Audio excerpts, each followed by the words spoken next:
자, 여러분 영화 잘 보고 오셨나요? 평소 강의 들을 때와는 다르게 시간이 굉장히 빨리 가죠. 자, 우리는 두 가지 영화를 함께 비교해 가면서 짧게 봤었고요. 첫 번째 영화에서 인기 개그맨이었던 아스트리드가 내려야 하는 선택이 있었고, 두 번째 영화에서는 의사 마틸드가 내려야 하는 선택이 있었어요. 두 가지 영화 모두 다 주제 인공임신 중절을 소재로 다룬 영화입니다. 자, 그러면 이 인공임신 중절에서 과연 어떤 선택을 해야 할 것인가를 다룰 때 그 선택의 근거가 되는, 그리고 각각의 입장이 어떤 것들이 있는지를 한번 같이 볼게요. 그리고 여러분들도 함께 찬성과 그 다음 반대 입장을 함께 공부를 해보고 찬반 양론을 보면서 이런 관점이 있구나 잘 정리해 두시면 될 것 같습니다. 자, 그러면 교재로 가볼게요. 자, 인공임신 중절이 우리 이전, 여러분들 바로 이전의 교육과정에서는 낙태라는 용어로 많이 쓰였어요. 근데 그 낙태라는 단어 자체의 뜻이 좀 안 좋은 뜻이거든요. 그 떨어질 낙자의 그 태아, 아이를 뜻하는 태를 써서 아이를 떨어뜨린다라는 표현이라서 이번 교육과정에서는 그 낙태라는 단어 대신 인공임신 중절이라는 단어로 바뀌어져서 나왔습니다. 이 인공임신 중절은 말 그대로 임신 상태를 인공적으로 중단하는 거예요. 그리고 그 행위에 대해서 찬성 입장이 있고 반대 입장이 있습니다. 자, 그럼 첫 번째, 찬성 입장. 인공임신 중절이라는 행위를 인정해 줘야 한다는 찬성 입장에서는 임산부, 산모의 선택권을 강조합니다. 그래서 임산부의 선택을 강조한다고 찬성 입장을 선택 옹호주의라고 얘기를 해요. 반면에 반대 입장은 태아의 권리, 즉 태아의 어떤 권리? 태아가 한 생명으로서 존중받을 권리를 강조한다라고 해서 반대 입장은 태아의 생명을 강조하는 생명 옹호주의라고 이야기를 합니다. 그래서 이 찬성 입장을 산모의 선택권을 중시한다. 그래서 선택 옹호주의. 반대 입장을 태아의 권리를 강조한다. 생명 옹호주의로 얘기를 해요. 산모의 권리를 강조하면 선택, 태아의 권리를 강조하면 생명. 각각의 찬성과 반대 입장이라는 거 여기까지만 여러분들 와도 거의 다 온 것 같아. 이 단원에서는.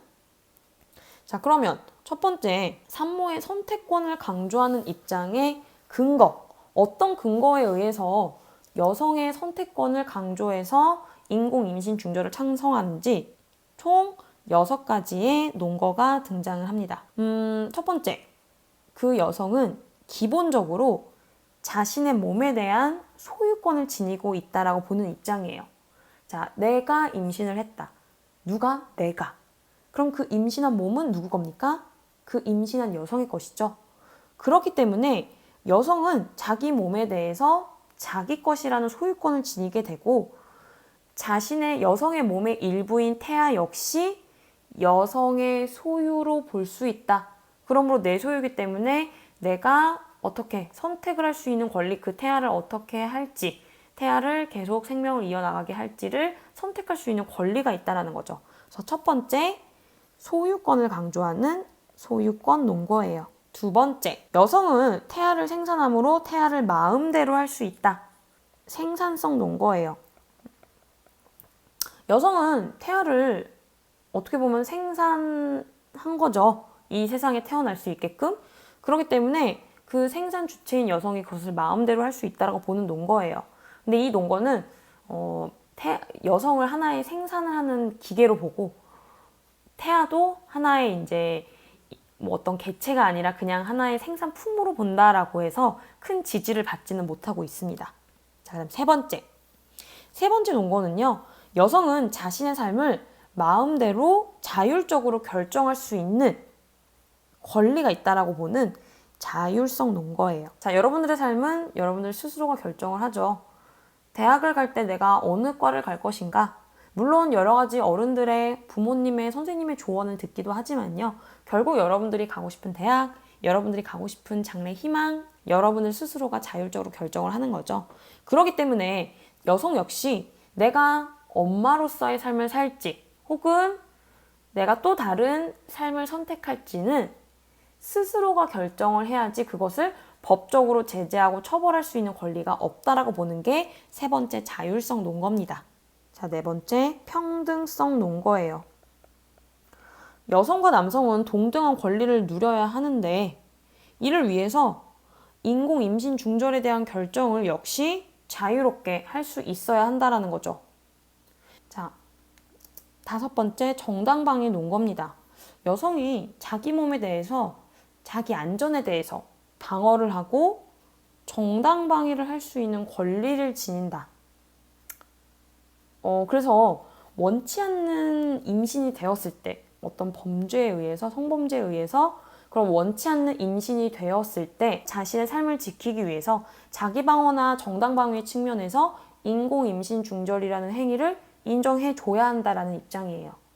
그래서 정당방위 논거 혹은 자기방위 논거, 그래서 같은 말로 자기방위 논거라고도 얘기를 합니다. 그 다음 마지막이에요. 마지막 사생활 침해 논거 여섯 번째. 낙태 금지는요, 여성의 사생활을 침해하는 거예요. 여성이 자신의 삶을, 즉 엄마로서의 삶 혹은 아이를 출산을 해서 그 이후에 펼쳐지는 삶을 살지 아니면 또 다른 삶을 살지는 그 여성이 갖고 있는 개인적인 생활인데 그것에 대해서 가타부타 범죄이다, 처벌받아야 한다라고 이야기하는 것은 그 한 개인으로서의 여성의 삶을 침해하는 것이라고 보는 거죠. 총 이 6가지 논거가 바로 선택 옹호주의, 임산부의 권리를 옹호하는, 강조하는 찬성, 인공 임신 중절의 찬성의 입장의 근거입니다. 이 6가지가 거의 비슷한 맥락에서 출제가 되고요. 그 중에서 특히 본다면 소유권 논거, 그 다음에 자율성 논거, 그 다음에 요 정당방위 논거가 특히 더 잘 보셔야 할 것 같아요. 그리고 문제에 나왔을 때도 여러분들 이거를 달달달 소유권, 생산성, 자율성, 평등성, 정당방위, 사생활 침해 이거를 달달달 외우지 않아도 주어진 문제에서 충분히 자율성을 존중하는 찬성 입장이구나, 정당방위 논거를 제시하는 찬성 입장이구나를 충분히 여러분들이 독해로서 풀 수 있거든요. 그래서 여러분 절대 달달달달 외우지 마시고 이거 뭐야, 소유권 논거? 여성은 자기 몸에 대한 소유권을 지닌다. 외우려고 하지 마세요. 쓸데없이 힘 빼지 마시고 찬성 입장, 반대 입장, 이런 것들이 있구나를 한 번쯤 읽어보시고 특히 강조됐던 입장들은 어떤 거를 더 강조하는 것인지를 잘 정리해 두시면 될 것 같아요. 자, 그 다음 두 번째, 태아의 권리를 강조하는 반대 입장 보도록 할게요. 반대는요, 태아의 권리, 즉 태아의 생명에 대한 권리를 옹호하는 입장입니다. 그래서 첫 번째 논거, 모든 인간의 생명은 존엄해요. 그리고 태아 역시 생명이 있는 인간이기 때문에 보호해야 한다는 입장에서 생명의 존엄성을 논한다, 존엄성 논거를 강조합니다. 모든 생명은 존엄하죠. 여자라는 이유로, 남자라는 이유로, 혹은 어리다라는 이유로 어떠한 생명도 함부로 대우받으면 절대 안 되죠. 태아도 역시 인간이기 때문에 그 태아의 생명도 우리가 인간으로서 존엄하게 대우해야 된다라고 보는 입장입니다. 두 번째, 무고한 인간의 신성 불가침 논거예요. 잘못이 없는 인간을 해치는 건 옳은 일이 아니죠. 길 가다가 잘 걸어가고 있는 사람 뒤통수 때려. 그거는 범죄예요. 그렇죠? 잘못이 없는 인간을 해치는 건 범죄, 도덕적으로 올바르지 못한 일입니다. 그런데 태아는 잘못이 없죠. 태아는요, 본인이 선택해서 제발 저 좀 태어나게 해주세요 막 쫄라갖고 내려온 거 아니에요. 태어난 거 아닙니다. 잘못은 어떻게 보면 성인들이 한 것인데 왜 그것에 대한 결과로서 대가는, 책임은 태아가 져야 하는가? 그거는 아무런 죄가 없는 인간의 어떤 권리를 침해한 것이다 라고 보는 입장이 무고한 인간의 신성 불가침 논거입니다. 자, 그 다음 마지막 세 번째, 잠재성 논거예요. 태아는 임신 순간부터 인간으로 성장할 잠재성을 갖고 있어요. 인간으로 가만히 자연스럽게 내버려 두면 인간이 될 수 있는 잠재성을 지닌 존재이기 때문에 태아도 역시 인간으로서 지위를 인정해줘야 한다는 입장이죠. 그래서 이 세 가지가 바로 태아의 권리를 강조한 생명 옹호주의 입장입니다. 그래서 이 두 가지 입장, 찬성과 반대 입장, 이런 것들이 있구나. 이런 근거에 의해서 반대를 하는구나. 이런 근거에 의해서 찬성을 하는구나. 잘 정리해 주시면 될 것 같아요. 자, 인공임신 중절과 관련해서 우리가 작년 헌법재판소에서 2019년 4월 11일 낙태죄 헌법 불합치 판단에 따라서 법률을 개정하는 과정이 지금 놓여져 있습니다. 원래 우리나라에서는 일부 예외적인 경우에만 이 인공임신 중절을 허용하고 있고요. 형법상에서는 만약에 임산부가 인공임신 중절을 했을 경우에 1년 이하의 징역 또는 200만 원 이하의 벌금을 물고 있거든요. 그 시술해준 의사도 마찬가지고. 그러다 보니까 이게 너무 한 임산부에게, 즉 여성에게만 그 죄의 책임을 묻는 것이 아니냐라는 논의가 꾸준히 있었고, 그 논의를 여러 번 거친 끝에 2019년에 낙태죄가 헌법 불합치 판정을 받았습니다. 하지만 여전히 지금도 이 인공임신 중절에 대해서는 찬성과 반대 입장이 굉장히 팽팽하게 논쟁을 벌이고 있고, 어느 쪽 입장이고 한 가지 확실한 건 우리가 생명을 다룰 때는 뭐 그게 태아의 생명권이건 아니면 여성의 생명권이건 생명을 다루는 문제에 있어서는 신중하고 또 신중하게 생각을 하고 여러 가지 고민을 하고 논의가 필요하다라는 거예요. 그래서 여러분들도 한번 찬성과 반대 입장, 그냥 단순히 공부하기 위한, 내신 공부를 하기 위해서, 중간고사 공부를 하기 위해서 그냥 달달달달 외우고 시험 문제를 잘 풀면 됐지라는 생각은 하지 마시고, 이런 부분에서 이런 것들이 강조되어야 되고 이런 부분 특히 더 우리가 조심스럽게 생각을 해봐야 하는 거구나 라고 진지하게 고민을 하고 공부를 하셨으면 좋겠습니다. 자, 자살이라는 거는 자기 자신을 살인을 하는 거죠. 자살이라는 한자를 보시면 스스로 자자에 죽일 살자예요. 그러니까 자신의 생명을 더 유지하지 않고 스스로를 해하는 선택을 하는 행위이죠. 이 자살에 대해서는 윤리적 논쟁이라고 해서 찬성과 반대 입장을 다 들어보는 것이 아니라 자살은 무조건 하면 안 된다. 반대 근거만 제시를 합니다. 물론 찬성을 한 입장도 있어요. 철학자들도 있긴 한데 우리 고등학교 교육과정, 우리 학생들을 가르치는 대한민국의 교육 과정에서는 자살을 찬성하는 입장은 절대 소개하지 않고요. 반대 근거만 제시를 합니다. 찬반 양론에 대해서 당연히 자살을 찬성하는 입장도 있겠죠? 근데 안 돼. 교육과정에서 절대 안 돼. 학생들을 가르치는데 안 돼. 그리고 평가원 기출에서는 한 번도 자살이라는 소재로 출제되지는 않았습니다. 하지만 교육청이랑 교육청 모의고사에서는 몇 번 출제됐었고, 안 나왔다라고 해서 무조건 문제 자체가 안 나온다라고는 확신할 수 없기 때문에 한 번쯤 정리해보고 이런 문제가 있구나를 고민해보는 것도, 고민해보고 또 대비를 하는 것도 나쁘진 않겠죠? 자, 볼게요. 우리 자살에서는 어떤 걸 공부를 할 거냐면요. 자살을 반대하는 윤리적인 근거, 철학적인 근거가 무엇인지를 같이 볼 거예요. 자살의 반대 논거를 보시면 종교적 근거가 나와 있고 사상적 근거가 나와 있는데요. 선생님 이거 구분해야 될까요? 구분하지 마세요. 구분하지 마시고 그냥 유교 입장이 이렇구나, 불교 입장에선 이렇구나, 종교적으로 그리스도교 입장에선 이렇게 얘기하는 거구나. 근데 뭐다? 다 반대한다라는 거. 첫 번째, 유교는요. 유교에서 제일 중요하게 여기는 거 효도죠. 효. 부모에 대한 효. 근데 내 몸 누가 준 걸까? 뚝 떨어졌어요? 아니죠. 나를 이 세상에 존재하게 한 부모님이 주신 거죠. 근데 자살이라는 건 그 부모님이 주신 나의 몸을 훼손하는 거. 그렇기 때문에 누구한테 가장 큰 불효야? 부모에게 가장 큰 불효예요. 그래서 부모로부터 자신이 신체를 받았는데 자살은 그 부모로부터 받은 자신의 신체를 훼손하는 거예요. 불효겠죠? 그렇게 하지 말아야 돼. 그렇게 하지 않는 것이 효의 시작이다. 그러니까 감히 함부로 나의 몸을 훼손하거나 상처 입히지 말라는 게 유교 입장입니다. 그래서 하나만 더 알아놓을게요. 불감회상. 효의 하나의 방법이에요. 감히 훼손하고 상처 입히지 않는 거야. 누구를? 나의 몸을. 그게 효의 시작이다.가 유교 입장이라는 거. 자, 그 다음 두 번째, 불교 입장을 볼게요. 불교는요, 함부로 다른 생명을 죽이지 말아야 돼요. 왜? 다른 생명과 나는 이어져 있는, 서로 연결되어 있는 연기설에 근거해서.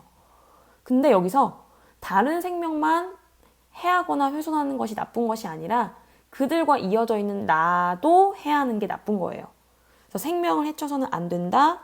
불살생의 계율이 단순히 나와는 다른 타 존재를 해치는 것만 의미하는 것이 아니라 나의 몸, 나 역시 함부로 죽이거나 함부로 대우하지 말라는 의미라는 거. 그 다음 마지막 그리스도교 볼게요. 그리스도교에서 기독교에서는요, 인간, 신이라는 존재가 만든 거죠. 신은 전지전능하고 이 모든 것들을 창조해낸 존재니까 신이 만든 그러한 피조물인 인간이 신의 명령 없이, 신이 명령하지도 않았는데 스스로의 몸을 해야 한다라는 건 신의 명령을 거스른다라고 생각해서 반대합니다. 그 다음 사상적 근거 볼게요. 아퀴나스, 물론 아퀴나스가 그리스도교인 건 맞는데 아퀴나스는 조금 더 다른 방법에서 접근을 해볼게요. 아퀴나스는요, 우리가 앞에 의무론에서 자연법 사상이라고 해서 우리 배웠었거든요. 기억 안 나면 다시 한번 우리 필기 내용 한번 보세요. 인간의 자연스러운 본성으로부터 나온 법칙, 함부로 죽이지 말라, 남의 것을 함부로 해치지 말라, 혹은 훔치지 말아라, 이러한 자연법을 얘기한 자연법 사상가죠. 자살은요, 자기를 보존하라는 자연법을 어긋나는 행위래요. 인간은 누구나 자신의 몸을 지키고자 하는 본성이 있어. 그렇기 때문에 함부로 남을 죽이거나 남을 해치면 안 돼. 근데 이건 남뿐만 아니라 나 스스로도 마찬가지야. 그런 본성, 나를 지키고자 하는 본성을 지닌 나를 함부로 해야지 마. 근데 자살은 그 자연법에 어긋나는 행위라고 보는 거죠. 그래서 자살은 신에 대한 의무. 이게 왜 신에 대한 의무지? 자연법 우리 배웠었거든요. 자연법, 실정법, 영원법, 신법 이런 거. 법의 관계. 기억 안 나면 다시 한번 아퀴나스로 쭉 돌아가 보세요. 다시 한번 보세요. 자연법이라는 것은 아퀴나스 입장에서, 아퀴나스는 그리스도교 신을 믿는 신짱팬이라고 얘기했었죠. 자연법이라는 것은 신이 명령한 신법, 영원법으로부터 그 근거를 가지고 나온 법이에요. 그러다 보니까 자연법을 거스르는 행위는 결국 누구를 거스르는 행위야? 신을 거스르는 행위도 되겠죠. 그렇기 때문에 아퀴나스 자연법 사상가 입장에서는 절대 자연법을 어기면 안 돼요. 그렇기 때문에 너 스스로 목숨 끊으면 안 돼. 자살하지 마. 라고 얘기를 하는 거죠. 그 다음 칸트 나오네요. 너무 중요하죠. 칸트는 인간들이 꼭 지켜야 되는 도덕 법칙, 정언 명령이라는 게 존재하고 그 정언 명령은 인격성의 정식, 보편성의 정식이 있었죠. 우리 인격성의 정식이 뭐였습니까? 너와 다른 사람의 인격을 절대 수단으로 대우하지 말고 항상 동시에 목적으로 대우하라. 기억나세요? 자살은요, 고통에서 벗어나기 위해서 내 자신의 인격을 수단으로 삼는 행위예요. 어떤 수단? 그 고통을 벗어나기 위한 수단. 너무 괴로워. 너무 힘들어, 이 상황이. 그렇기 때문에 난 벗어나고 싶어. 무엇을 수단으로? 내 몸을 끊는 것을 수단으로. 그래서 자율적으로 인간이 가지는 도덕 법칙을 거스르는 행위이기 때문에 절대 해서는 안 되는 행위가 되겠죠. 그 다음 마지막 볼게요. 쇼펜하우어. 현대 철학자입니다. 이 사람 누구죠? 저 잘 모르겠는데요. 새롭게 나왔다라고 해서 쫄지 마시고. 쇼펜하우어, 자살을 반대했던 반대 근거 중에 한 명이었지라고만 아시면 될 것 같아요. 자살은요, 문제를 해결하는 것이 아니라 회피하는 거래요. 즉, 내가 지금 이 상황이 너무 힘들어. 그 상황을 벗어나기 위해서 나는 단지 이 상황을 도피하기 위해서 자살이라는 방법을 선택할 거야. 쇼펜하우어 입장에서는 이건 올바른 방법이 아니라고 봅니다. 자, 그래서 유교, 불교, 그리스도교, 그 다음 자연법 사상 아퀴나스, 칸트, 쇼펜하우어, 여기 등장하는 모든 철학자들은 모두 자살을 반대했다라는 거. 그래서 물론 유교는 어떤 근거를 통해서, 불교는 어떤 근거를 통해서, 그래서 보시면 유교, 불과매상, 효의 시작. 그러니까 너 자살하지 마. 불교, 불살생 계율을 지켜야 되기 때문에. 그리스도교 입장에서는 신이라는 존재의 명령을 거스르는 거기 때문에. 아퀴나스 자연법 사상에서는 자연법에 어긋나는 행위, 결국 신에 대한 의무를 어기는 행위이기 때문에 하면 안 돼. 칸트는 인간이 가지는 의무를 위반하는 행위야. 왜? 수단으로 대우하기 때문에 자신을. 쇼펜하우어는 자살은 문제를 해결하는 것이 아니라 회피하는 거야. 그러니까 하지 마. 라고 얘기를 합니다. 자, 안락사는 편안한 안자에 즐거울 낙자, 죽음 사자죠. 편안하고 즐거운 죽음이라는 뜻인데 그리스어로 오는 좋은이란 뜻이고 타나시아, 이건 타나토스라는 죽음이라는 말에서 온 단어거든요. 그래서 오 타나시아는 좋은 죽음, 즐거운 죽음이란 뜻이에요.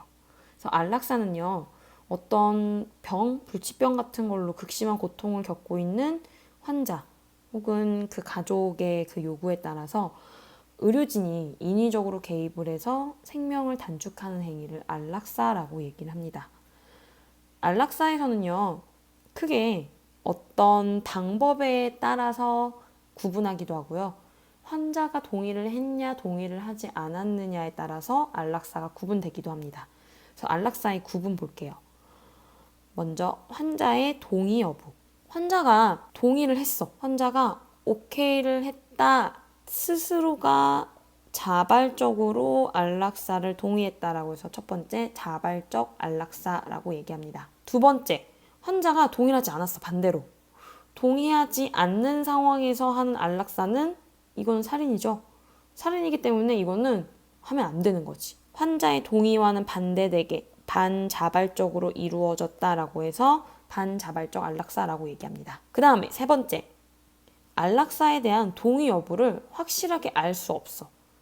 즉 환자가 오케이 했는지 안 했는지 알 수 없는 상황에서 예를 들어 혼수 상태 그리고 의사 표현이 제대로 이루어지지 않는 뭐 식물인간이라든지 뇌 상태에 빠졌다든지 그런 불가피한 상황에서 이루어지는 안락사라고 해서 비자발적 안락사라고 얘기합니다.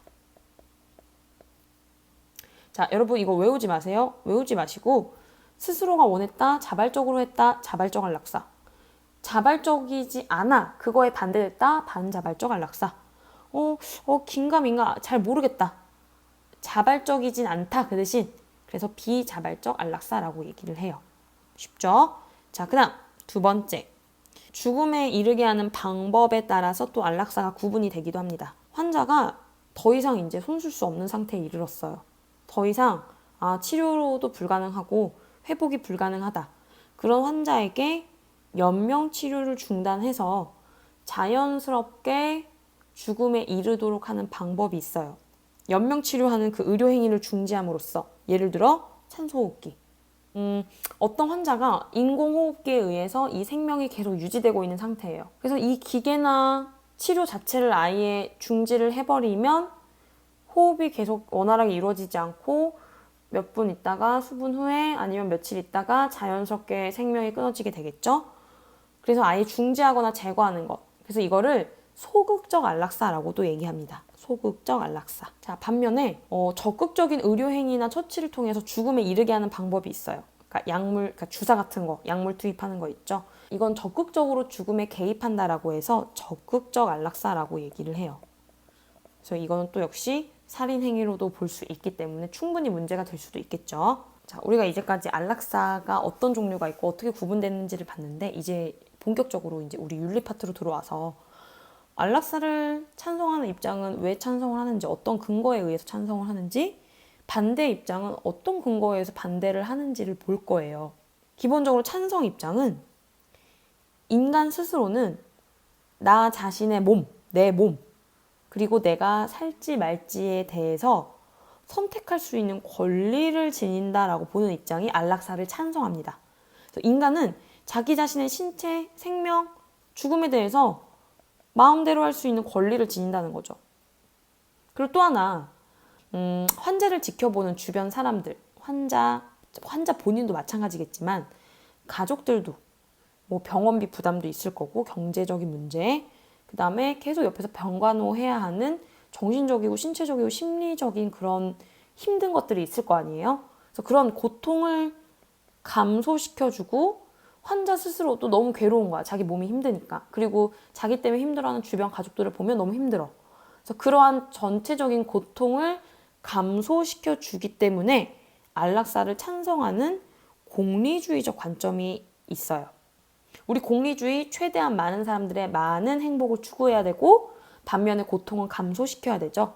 그래서 공리주의가 추구하는 최대 다수의 최대 행복, 사회 전체의 쾌락, 이익, 환자뿐만 아니라 많은 환자 가족들의 행복도 고려해서 고통을 최소화시키려면 안락사를 허용해야 한다라고 봅니다. 그래서 공리주의가 대표적인 찬성의 관점이라는 거. 그럼 반대로 반대 근거가 있겠죠? 죽음은요, 인간이 선택할 수 있는 문제가 아니에요. 우리 인간이 선택해서 태어난 거 아니죠. 맞습니까? 여러분 선택해서 응애응애하고 이 세상에 태어났습니까? 아닐 거예요. 마찬가지로 죽는다라는 것도 인간의 선택의 문제가 아니라는 거죠. 떠오르는 거, 인간의 선택의 문제가 아니야. 그러니까 우리는 지켜야만 해. 우리의 생명을. 그러니까 생명의 존엄성. 그렇죠. 의무론이겠죠. 자연법 윤리랑 칸트의 의무론적인 관점이 안락사를 반대하는 입장이에요. 그래서 자연법, 칸트. 인간의 죽음을 어떤 자연스럽게 아니고 인간의 인위적인 어떤 방법을 이용해서 하는 행위는 자연의 법칙에 어긋나고 생명의 존엄성을 훼손하는 거기 때문에 우리 인간의 의무를 어긋나는 행위이기 때문에 하면 안 된다라고 보는 게 기본적인 자연법 윤리와 의무론적인 관점이에요.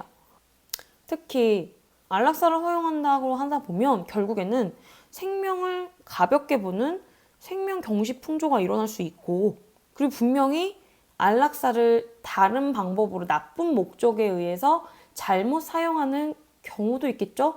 그리고 남용되는 경우도 있겠죠? 범죄에 악용될 가능성도 있어요. 그럼 이거 너무 위험한 거 아니야? 라고 해서 반대를 합니다. 뇌사는 우리가 흔히 알고 있는 식물인간이랑은 다른 상태입니다. 식물인간은 인간의 뇌에는 인간의 식물적인 기능을 담당하는 뇌가 있고 동물적인 기능을 담당하는 뇌가 있어요. 그 중에서 말 그대로 식물인간은 동물적 기능을 담당하는 뇌에 손상을 입은 거예요. 그렇기 때문에 식물적 기능을 담당하는 거, 순환한다든지 우리의 몸을 호흡을 한다든지 그런 기본적인 기능들만 하게끔 남겨둔 거죠. 근데 이 식물인간은 나중에 회복 가능성이 있어요. 반면에 뇌사는 전체적으로 뇌가 다 죽어버린 거야. 그래서 2주 정도 있다가 심정지에 이르게 되는 것. 그러니까 결국 뇌사 상태에 빠지게 되면 2주 뒤에는 전체적으로 심정지가 오면서 죽게 됩니다. 그런데 그 2주간의 기간 동안은 뇌만 죽었을 뿐 나머지 신체 장기는 계속 원활하게 돌아가기 때문에 이 2주간의 기간 동안 이 살아있는 장기를 누군가에게 필요한 사람에게 이식을 해주자라는 입장이 등장을 합니다. 원래 우리나라는 기존에 지금도 그렇고 인간의 죽음을 심폐사로 기준을 잡고 있죠. 심폐사라는 건 심장과 폐가 완전히 죽어버렸을 때 심폐사라고 얘기를 하고, 현재까지 인간의 죽음을 우리나라에서는 심폐사를 기준으로 보고 있습니다. 그런데 몇 년 전부터 장기 이식의 효율성이라든지 더 많은 사람을 살릴 수 있다라는 그런 입장에 근거해서 뇌사도 인간의 죽음으로 인정을 해줘야 한다라는 논쟁이 나타나게 된 거죠. 그러면 이 뇌사를 인정해줘야 한다라고 보는 입장에서는 어떤 입장에서 어떤 근거에 의해서 제시를 하냐? 제일 첫 번째, 뇌사를 인정하게 되면 결국에는 그 뇌사자의 장기를 가지고 그 장기가 필요한 살 수 있는 가능성이 있는 사람들한테 이식을 할 수 있게 되겠죠. 그러니까 실용적인 측면에서 훨씬 더 많은 사람들을 더 많이 살릴 수 있기 때문에 이게 더 좋지 않겠냐라고 보는 입장이죠. 그리고 또한 어떻게 보면 회복 불가능한 환자에게 여러 가지 의료 장비를 사용하는 것보다는 회복 가능한 사람들한테 제대로 쓰는 게 낫지 않겠냐. 더 필요한 사람에게. 그래서 효율성의 측면에서 뇌사를 인정하자라고 보는 입장도 있고요. 그 다음 환자뿐만 아니라 계속되는 치료 때문에 가족들이 너무 힘들어해. 그리고 돈도 많이 들고. 그래서 최대한 많은 사람들의 고통을 생각한다면, 즉 공리주의 입장에서 생각하다 보면 뇌사를 인정해주는 게 경제적인 측면, 그 다음에 심리적인 측면 모두 다 훨씬 더 낫다라는 거죠. 그래서 뇌사를 인정해줘야 한다라는 입장이 있습니다. 반대로 뇌사를 반대하는 입장이 있어요. 뇌사를 반대하는 입장은 인간을 표현할 수 있는 게 뇌밖에 없어? 물론 인간의 대표적인 기능이 이성이긴 하지. 근데 뇌만 둥둥 떠다니면 그게 인간이야? 우리 인간을 바라볼 때 머리만 보는 게 아니죠. 인간의 전체적인 신체를 보고 전체적인 몸을 보고 특히 우리 살아있음을 느낄 때 머리를 만지지 않고 나도 모르게 심장으로 가죠. 인간의 심장의 역할을 무시한다라는 거예요. 그래서 인간은 심장을 비롯한 여러 가지 장기가 상호작용을 해서 생명을 유지해 나가고 우리는 그걸 인간이라고 하는데 뇌사를 인정하는 입장은 오로지 뇌만 본다는 거죠. 그래서 다른 장기의 역할을 간과하기 때문에 그건 올바른 게 아니야. 인간을 표현하는 건 뇌뿐만 아니라 여러 가지가 있어. 라고 해서 뇌사를 반대합니다. 그 다음 뇌사를 판정하는 과정, 이 사람 죽었습니다 라고 하는 그 판정 과정에서 우리 인간은 분명히 실수를 할 수 있고 잘못을 저지를 수 있어요.